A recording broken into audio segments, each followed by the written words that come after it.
over the course of the whole process of Israel. As we bow your head, I think we have put the looking gospel at the front. Yivarech Adonai Yishmerecho, Yoher Adonai Panavilecho, Yisunecho, Yiso Adonai Panavilecho, Yosenecho Shalom. May the Lord bless you and keep you.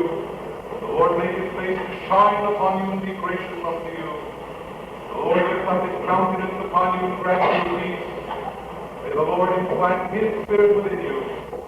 Grant you length of days and vigor of body, peace and abiding, mutual understanding, companionship and love, increasing with the passage of the years to the fullness.